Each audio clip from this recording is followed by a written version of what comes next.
जैसे कि अगर एक डॉग है तो उसका डॉग के साथ ही होना चाहिए फ्यूजन। डॉग का क्या, मैं डॉग के साथ ही फ्यूजन होना चाहिए, तभी हमको एक पपी मिलेगा। ठीक है, अगर लेकिन मैं डॉग के गैमेट को कैट के गैमेट के साथ अगर फ्यूज करूं तो मेरे को क्या मिलेगा? काटा डॉग? नहीं, ऐसा कुछ नहीं मिलेगा।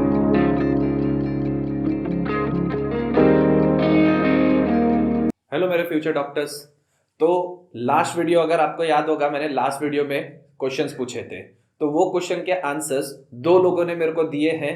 पहला नाम है सोनाली सिंह, जिन्होंने मेरा क्वेश्चन था कि टोटीपोटेंट सेल्स ह्यूमंस में कौन से होते हैं, तो सोनाली सिंह ने एम्ब्रियोनिक सेल दिया, और दूसरे थे हमारे रोहित केवट, इन्होंने स्टेम सेल्स दिया। दोनों भी आंसर राइट है। एम्ब्रियोनिक सेल और stem cells are nothing but the same. तो चलो आज हम लोग अभी हमारा नेक्स्ट टॉपिक स्टार्ट करेंगे, जो है हमारा सेक्सुअल रिप्रोडक्शन। लास्ट लेक्चर में हमने असेक्सुअल रिप्रोडक्शन को डिटेल में पढ़ा था, तो आज हम पढ़ेंगे सेक्सुअल रिप्रोडक्शन।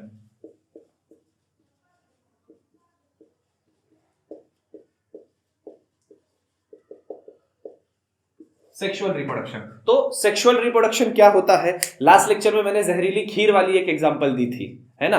तो अब देखो सेक्सुअल रिप्रोडक्शन में क्या होता है, दो कंपैटिबल गैमेट का फ्यूजन होता है। अब यहां पे ध्यान से सुनो, मैं कह रहा हूं दो कंपैटिबल गैमेट का फ्यूजन होता है। अब कंपैटिबल गैमेट का मतलब सेम स्पीशीज के, मतलब जैसे कि अगर एक डॉग है तो उसका डॉग के साथ ही होना चाहिए फ्यूजन।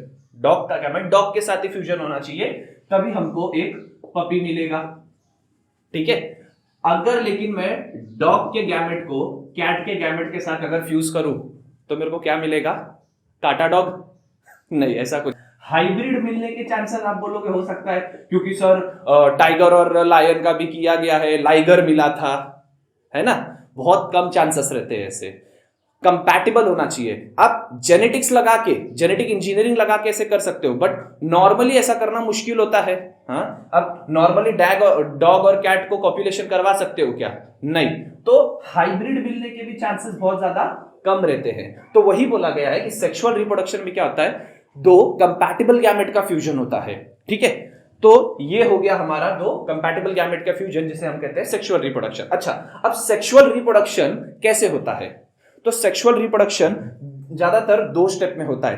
पहला स्टेप होता है मियोसिस, दूसरा स्टेप होता है फर्टिलाइजेशन। अब यहाँ पे मियोसिस से क्या मतलब हुआ? मियोसिस से मतलब हुआ मेरा कि जो गैमेट्स रहते हैं वो पहले डिप्लॉइड रहते हैं। डिप्लॉइड इन द सेंस वो 2n रहते हैं, फिर उनमें मियोसिस होता है। अब सबको पता है मियोसिस में n और n बनता है, तो ये मेल में होगा सपोज, है ना? सेम ऐसे ही फीमेल में भी होगा।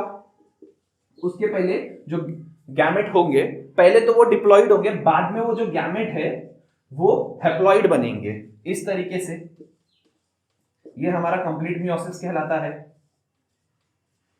अब ये जो गैमेट है, अब male gamete plus female gamete, ये दोनों मिलके जाइगोट बनेगा। अब ये जो जाइगोट होगा ये अलग होगा। अलग होगा in the sense dog dog plus puppy ही होगा, बट ये वेरिएशन दिखाएगा थोड़ा सा, क्योंकि मेल गैमेट का जीन्स अलग था, फीमेल गैमेट का जीन्स अलग था, तो दोनों जब फ्यूज हुए तो एक अलग वेरिएशन वाला चाइल्ड मिला। इसे ही हम लोग प्रॉपर ढंग से सेक्सुअल रिप्रोडक्शन कहते हैं। अब जो सेक्सुअल रिप्रोडक्शन जो होता है ये एक सीक्वेंशियल मैनर में होता है। जो मतलब हमारा जाइगोट बना, ये एक सीक्वेंशियल मैनर में बनता है। क्या है वो सीक्वेंशियल मैनर, पहले वो जान लेते हैं। तो वो सीक्वेंशियल मैनर जो है वो है प्री फर्टिलाइजेशन, फर्टिलाइजेशन और हमारा पोस्ट फर्टिलाइजेशन। अब क्या होता है प्री फर्टिलाइजेशन? पहला है हमारा प्री फर्टिलाइजेशन।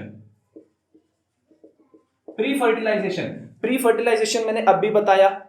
प्री फर्टिलाइजेशन में मतलब क्या होता है, गैमेट्स बनते हैं।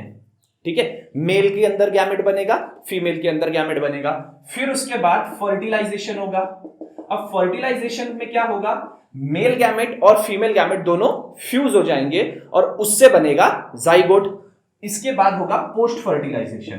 अब पोस्ट फर्टिलाइजेशन क्या होता है? देखो हमारा गैमेट बन गया, हमारा गैमेट बन गया।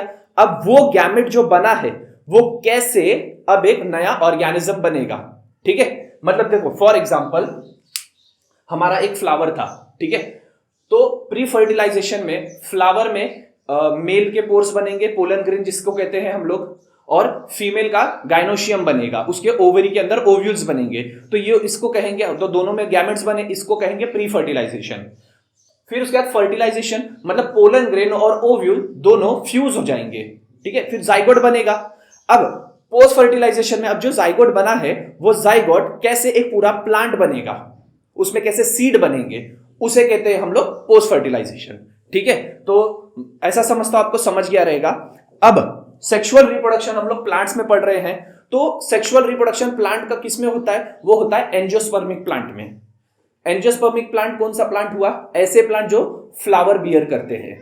मैं एंजियोस्पर्मिक इसलिए बोल रहा हूं क्योंकि सिर्फ एंजियोस्पर्मिक ही है जो फ्लावर बियर करता है, जिम्नोस्पर्म फ्लावर बियर नहीं कर रहा था, या क्रिप्टोगैम्स वाले फ्लावर बियर नहीं कर रहे थे। अच्छा, अब फ्लावर ही क्यों, क्योंकि जो फ्लावर है ना, फ्लावर ही वो साइट है, रिप्रोडक्शन का साइट है, क्योंकि फ्लावर के ही अंदर सारा होता है उसका गैमेट्स। जैसे कि फ्लावर के ही अंदर उसके गाइनोशियम होंगे, गाइनोशियम मतलब हमारा ओवरी होगा, और फ्लावर के ही अंदर हमारा एंड्रोशियम भी होगा, मतलब उसका एंथर। अब जो एंड्रोशियम होता है वो मेल पार्ट होता है, और गाइनोशियम जो होता है वो फीमेल पार्ट होता है, और ये दोनों भी हमको फ्लावर के अंदर ही देखने को मिलेंगे। इसीलिए प्लांट्स में फ्लावर को ही हम लोग रिप्रोडक्शन की साइट बोलते हैं। तो अब हम लोग यहां पर फ्लावर के बारे में जानेंगे, ठीक है।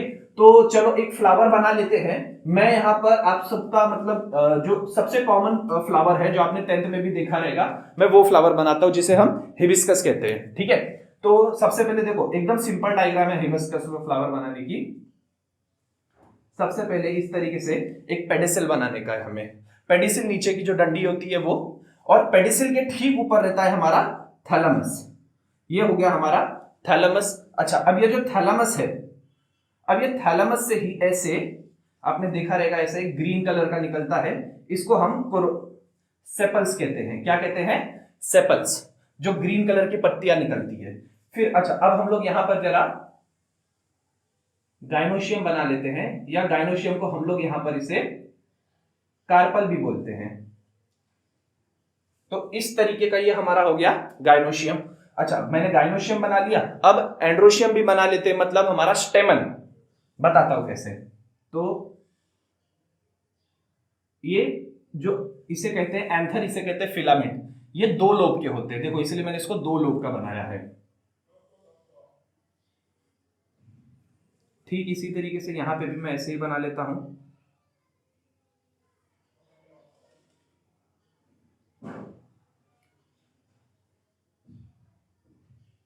अब मैं इधर पे पेटल्स बना लेता हूं।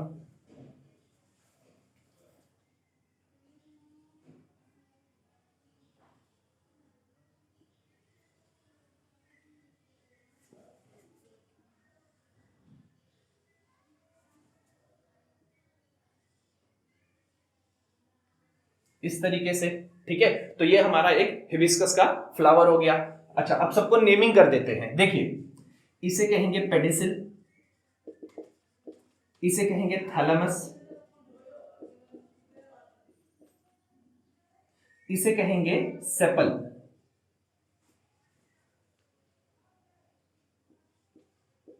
सेपल। अच्छा, ये सेपल एक सिंगुलर है तो सेपल कहते हैं इसे, ग्रीन कलर का जो रहता है।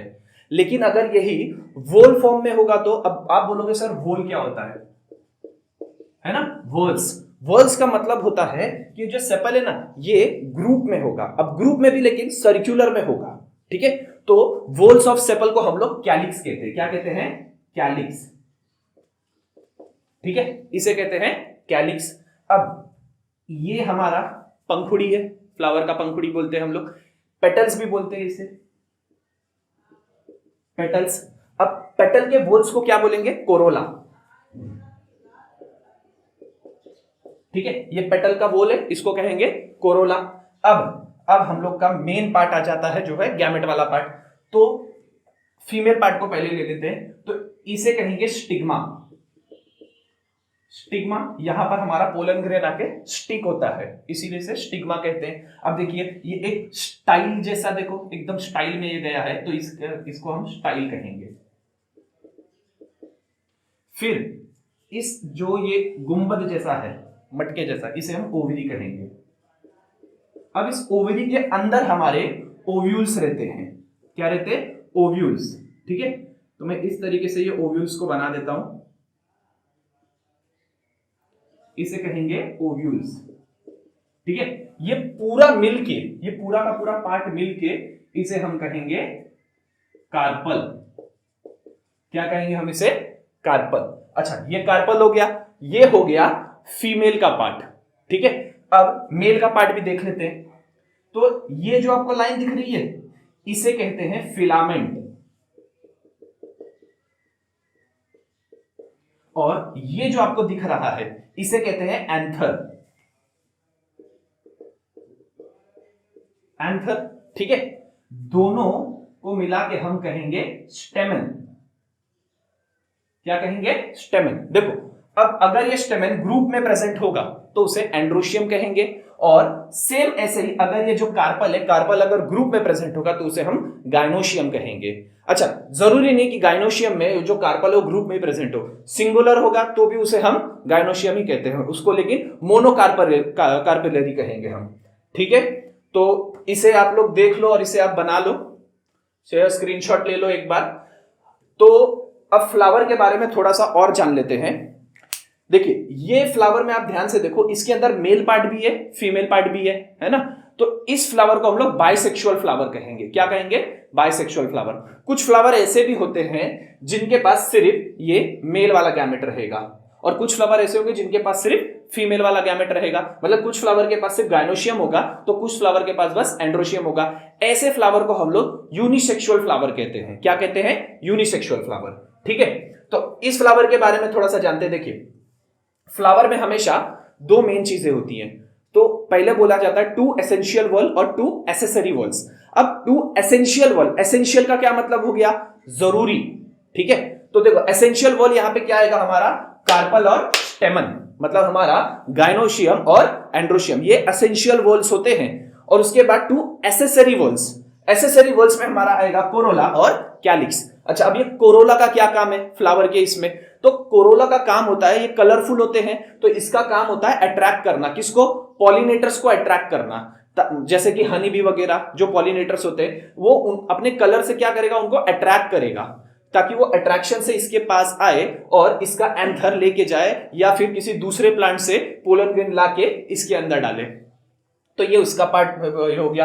अब सेपल का क्या काम है? सेपल का मेन काम होता है प्रोटेक्ट करना। कैसे प्रोटेक्ट करना? देखिए, जब फ्लावर बड के फॉर्म में रहता है, याद होगा अगर आपने कभी बोलते हैं ना कली, फूल की कली देखी होगी, तो देखो वो कैसे इस तरीके से ऐसा है ना, ग्रीन कलर का उसको ऐसा ये क्लोज रहता है ऐसा, और उसके अंदर से ऐसा थोड़ा सा ऐसा निकला हुआ रहता है फ्लावर का पार्ट, है ना, इस तरीके से, और ऐसा ये ग्रीन कलर से उसको ढका हुआ रहता है ऐसे। तो सेपल का ये काम है कि जब वो बड फॉर्म में, कली के फॉर्म में, तो उसको प्रोटेक्ट करने का काम करता है। और फिर बाकी टाइम पे कैसा, क्योंकि ग्रीन कलर मतलब फोटोसिंथेसिस भी करेगा, तो फोटोसिंथेसिस करके फ्लावर को थोड़ी बहुत एनर्जी भी प्रोवाइड करना, फूड प्रोवाइड करना।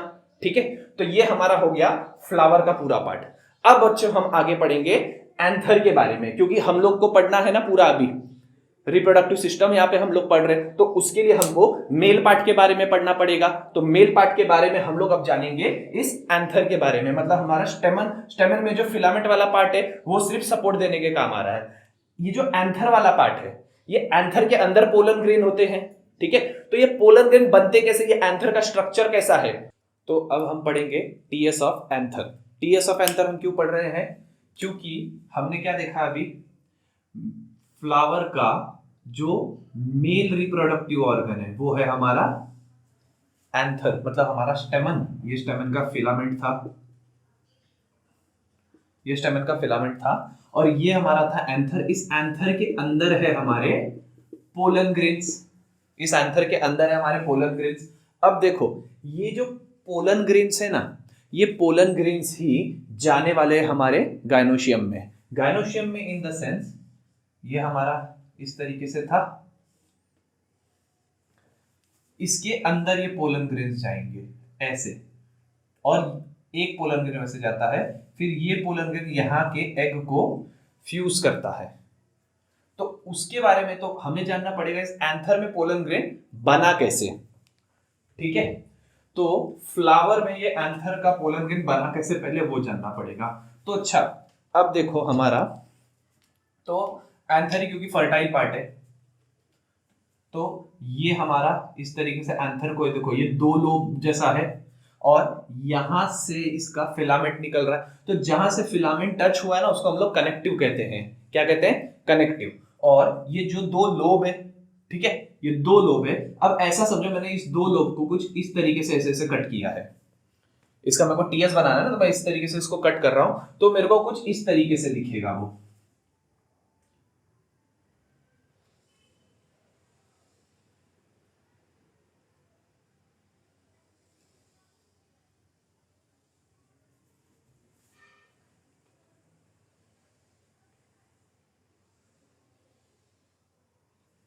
कुछ इस तरीके से दिखेगा। यहां पर होगा मेरा कनेक्टिव, यहां होगा मेरा कनेक्टिव।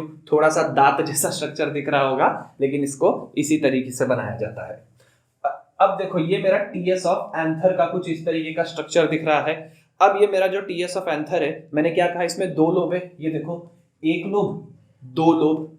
अब दो लोब है तो इसीलिए इसको हम लोग मतलब थीका भी बोलते हैं, मतलब एक थीका दो थीका, तो डाइथीकस हो गया, डाइथीका। ठीक है। अब देखो एक थीका दो थीका। अब एक थीका के अंदर मतलब एक लोब के अंदर दो पोलन सैक होते हैं। क्या होते हैं? दो पोलन सैक होते हैं। तो ये मैं बना देता हूं पोलन सैक।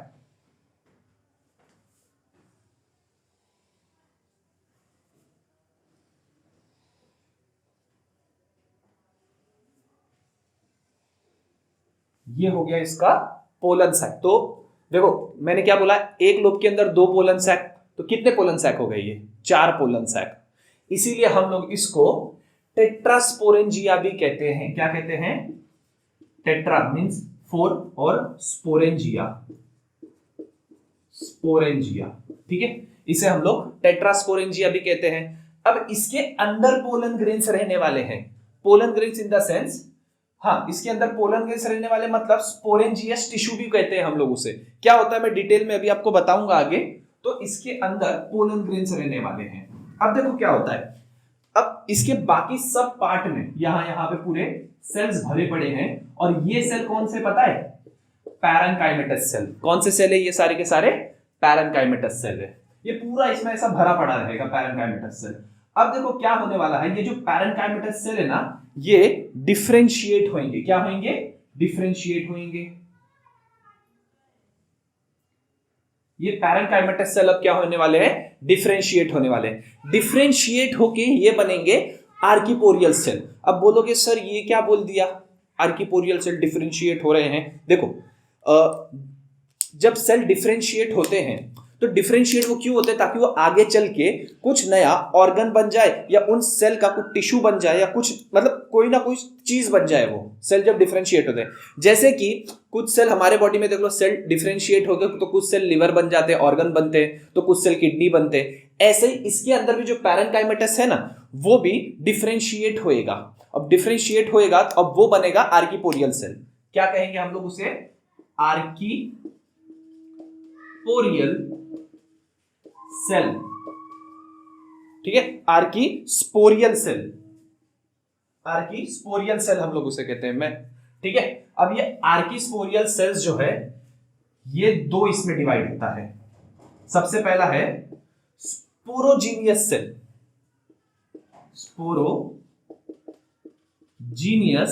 सेल्स कहेंगे हम लोग इसे। ठीक है, या स्पोरोजीनियस सेल लेयर।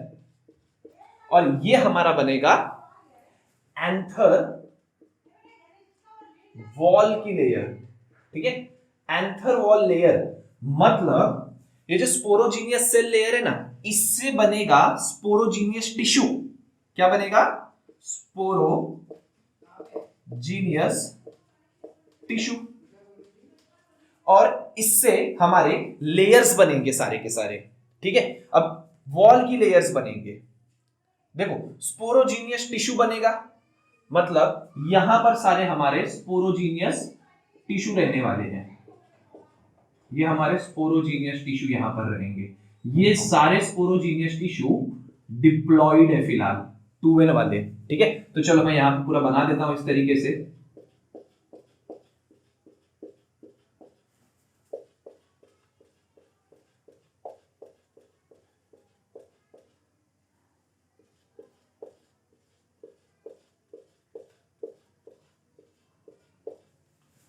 ठीक है, तो इस तरीके से इसके अंदर हमारे सारे स्पोरोजीनियस टिश्यू, तो हमारा स्पोरोजीनियस वाला हो गया।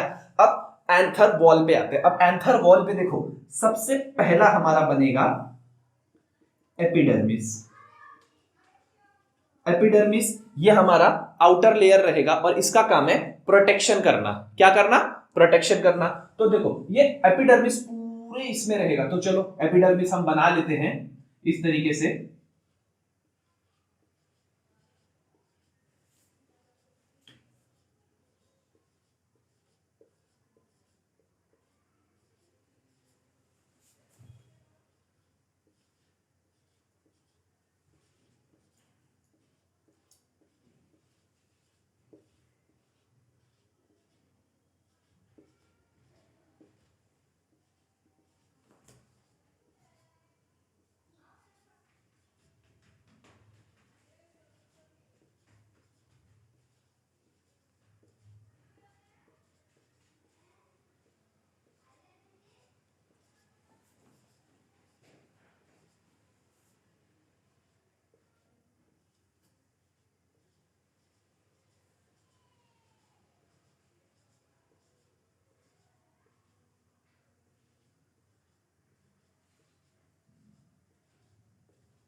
तो ये हमारा बन गया एपिडर्मिस का लेयर।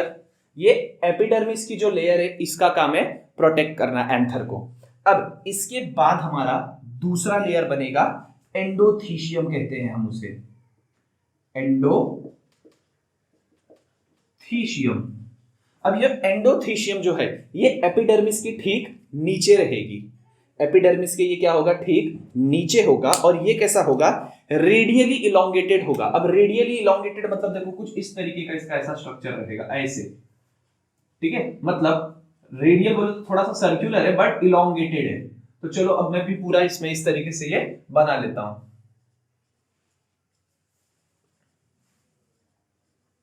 देखो ये डायग्राम बनाने को आता है अक्सर, ज्यादातर ये डायग्राम एग्जाम में आपको बनाने को आता है।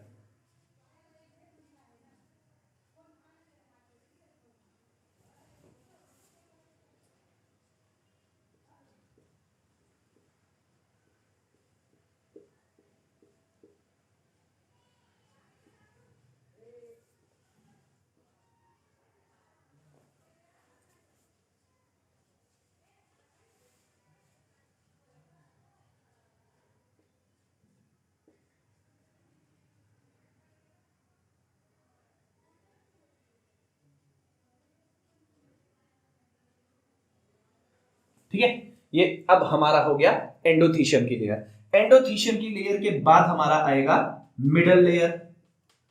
ठीक है, मिडल लेयर। अब ये जो मिडल लेयर है ये 1 से 3 लेयर की रहती है। अच्छा, एंडोथीशियम लेयर का मैं आपको एक और बता देता हूं। जो एंडोथीशियम लेयर है ना, ये थोड़ा सा थिक फाइबरस होगा और ये डेहिसेंस के टाइम पे हेल्प करेगा। मतलब डेहिसेंस के टाइम पे टूट जाएगा। आप बोलोगे सर डेहिसेंस क्या होता है? डेहिसेंस का क्या मतलब होगा? जब देखो ये पोलन ग्रेन है ना, जब बहुत ज्यादा बढ़ जाएंगे ना तो ये क्या होगा? एक दूसरे से कंबाइन हो जाएंगे और डेहिसेंस के टाइम पे ये टूट जाएगा। ये जब टूट जाएगा, इसी टूटने को डेहिसेंस कहते हैं, और इसके अंदर से फिर पोलन ग्रेन निकल जाएंगे। ठीक है, तो अब मिडल लेयर पे आते हैं। मिडल लेयर जो रहेगा ना वो 2 से 3 लेयर का रहता है। 2 से 3 लेयर का रहता है और पोलन ग्रेन के अराउंड में ही रहता है, ज्यादातर पोलन सैक के अराउंड में ही रहता है। अब ये जो पोलन सैक के अराउंड में है मिडल लेयर, चलो हम मिडल लेयर भी बना लेते हैं। तो मिडल लेयर कुछ इस तरीके से सर्कुलर सर्कुलर बना देते हैं।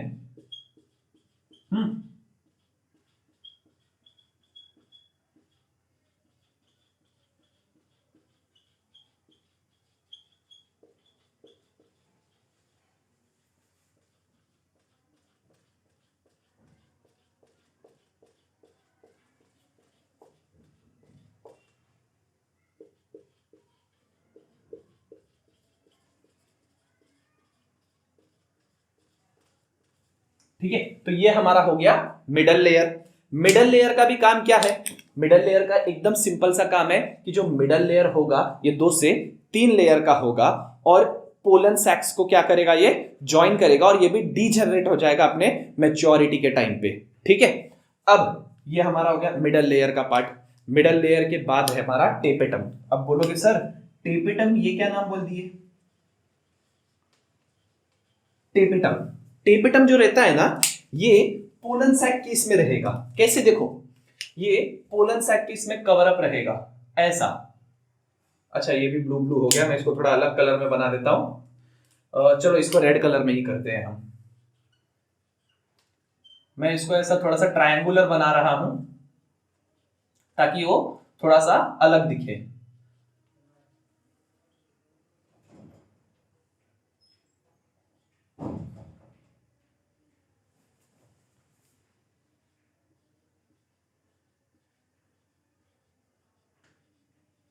ठीक है, तो ये इस तरीके से ये टेपेटम होगा। मैं अभी फिलहाल एक ही इसमें बना रहा हूं, आप इमेजिन करो मैंने सब में बनाया है।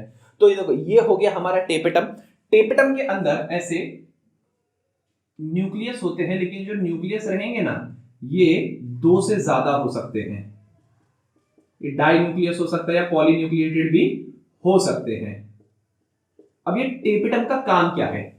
टेपेटम का काम है हमारा ये जो स्पोरोजीनियस टिश्यू है ना, ये स्पोरोजीनियस टिश्यू को, इसका काम है न्यूट्रिशन प्रोवाइड करना। ये क्या करेगा? इसको न्यूट्रिशन देगा, जिससे ये जो स्पोरोजीनियस टिश्यू है ये आगे चल के माइटोसिस और मियोसिस कर सके। ठीक है, टेपेटम का एक और काम है, टेपेटम का एक काम है स्पोरोपोलिन बनाना। अब बोलोगे सर ये स्पोरोपोलिन क्या होता है? आपने एक तो नया नाम बोल दिया, स्पोरोपोलिन।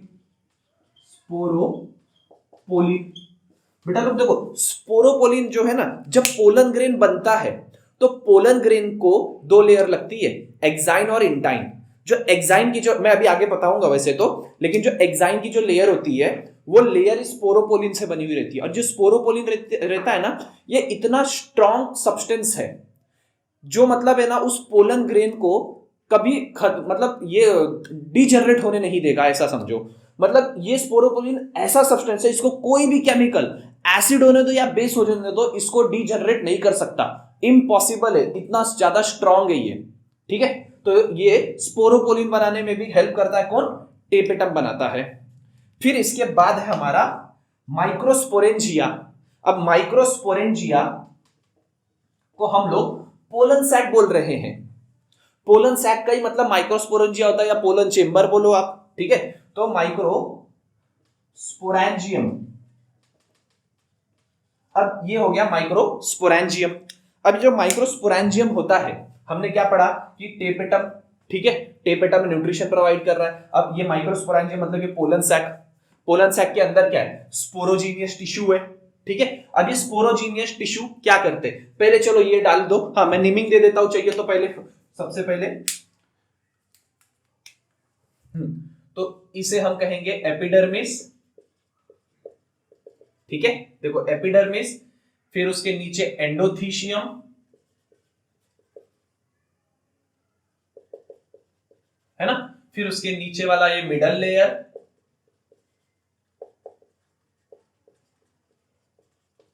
मिडल लेयर, फिर उसके बाद इसे हम कहेंगे टेपेटम,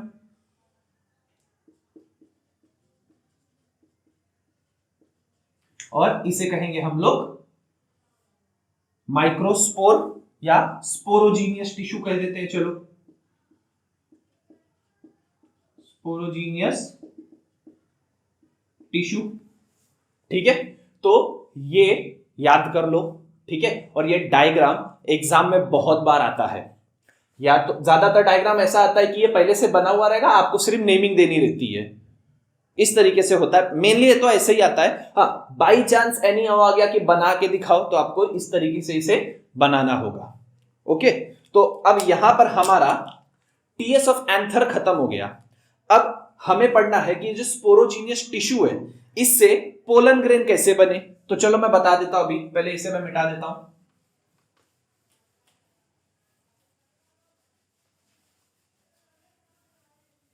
देखो, पोलन ग्रेन मतलब स्पोरोजीनियस टिश्यू से पोलन ग्रेन कैसे बने। देखो, ये माइक्रोस्पोरेंजिया था, टेपेटम उसे न्यूट्रिशन दे रहा था। फिर उसके बाद क्या हुआ, जो स्पोरोजीनियस टिश्यू थे,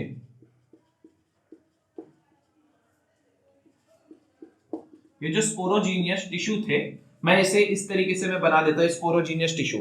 अब ये स्पोरोजीनियस टिश्यू ने क्या किया? माइटोसिस किया। क्या किया? माइटोसिस किया।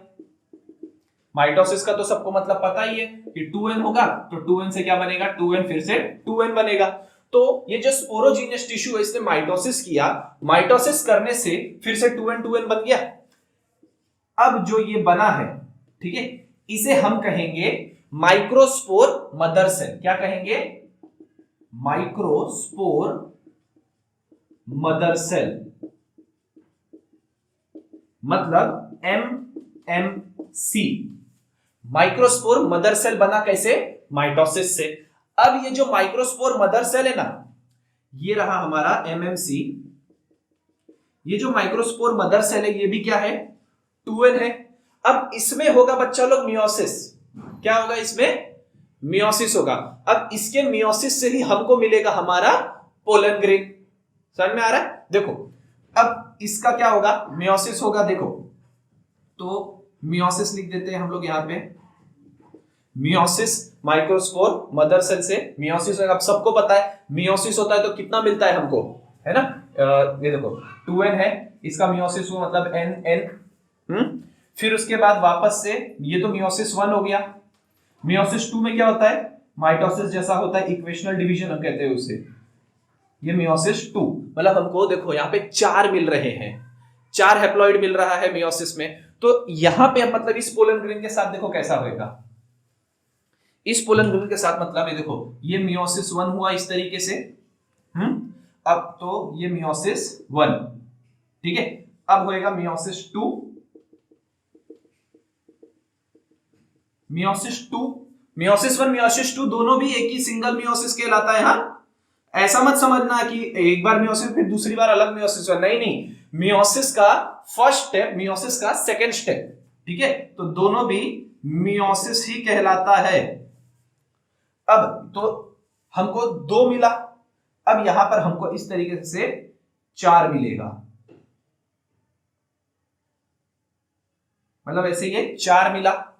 इसे हम कहेंगे माइक्रोस्पोर टेट्राड। क्या कहेंगे? माइक्रोस्पोर टेट्राड, इसे हम कहेंगे माइक्रोस्पोर टेट्राड। अब ये माइक्रोस्पोर टेट्राड अच्छे से 4 इसमें डिवाइड हो जाएगा, ठीक है।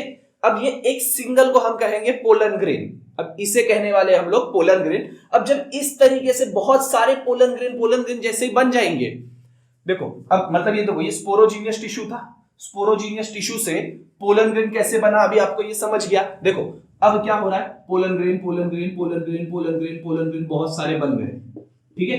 ये पोलन ग्रेन अब ये इतने सारे बनेंगे कि अब ये क्या करेंगे? पूरा डिस्ट्रक्शन करेंगे, डीजनरेट करेंगे। तो होगा क्या देख रहे हो? ये टेपेटम और ये देखो मिडल लेयर पूरी ऐसी डीजनरेट होगी और ये सारे आपस में ऐसे पोलन ग्रेन ऐसे सारे मिल जाएंगे, ठीक है। इस तरह सारे पोलन ग्रेन मिल जाएंगे। उसके बाद डेहिसेंस मैंने बोला था, अब डेहिसेंस होएगा, मतलब देखो ये इस तरीके से ऐसे सारा ऐसे टूट जाएगा, यहां से भी ऐसे टूट जाएगा, ठीक है। और अब ये पोलन ग्रेन हमारे एनवायरमेंट में इस तरीके से ये स्प्रेड होंगे। समझ में आया पोलन ग्रेन कैसे स्प्रेड हो रहे हैं एनवायरमेंट में? मतलब इन शॉर्ट मुझे क्या समझाना था कि पोलन ग्रेन बने कैसे, ठीक है। तो इस तरीके से हमारा पोलन ग्रेन बना है। तो फ्रेंड्स आज हमने पढ़ा सेक्सुअल रिप्रोडक्शन क्या होता है। हमने देखा सेक्सुअल रिप्रोडक्शन में कंपैटिबल गैमेट्स होने चाहिए। फिर हमने क्या देखा? फ्लावर, हमने टिपिकल फ्लावर के बारे में पढ़ा, हिबिस्कस का एग्जांपल दिया था मैंने। उसके बाद हमने देखा tears of anther. Tears of anther में हमने एंथर का पूरा हिस्टोलॉजी पढ़ा कि उसमें कैसे एपिडर्मिस है, एंडोडर्मिस है, मिडल लेयर है, टेपेटम है और स्पोरोजीनियस टिश्यू है। फिर स्पोरोजीनियस टिश्यू से कैसे मदर सेल बना, मदर सेल से कैसे पोलन ग्रेन बना। तो बच्चा लोग मेरा आज के लिए आपका सवाल यह है कि फॉर एग्जांपल अगर मेरे एंथर में अगर 500 मदर सेल्स है, माइक्रोस्पोर मदर सेल्स है, तो मुझे कितने पोलन ग्रेन्स मिलेंगे? ये मेरा आज का सवाल। प्लीज इसे कमेंट करिएगा। जिस किसी का भी आंसर सही रहेगा मैं उसे पिन करूंगा और नेक्स्ट वीडियो में उसे शाउट आउट भी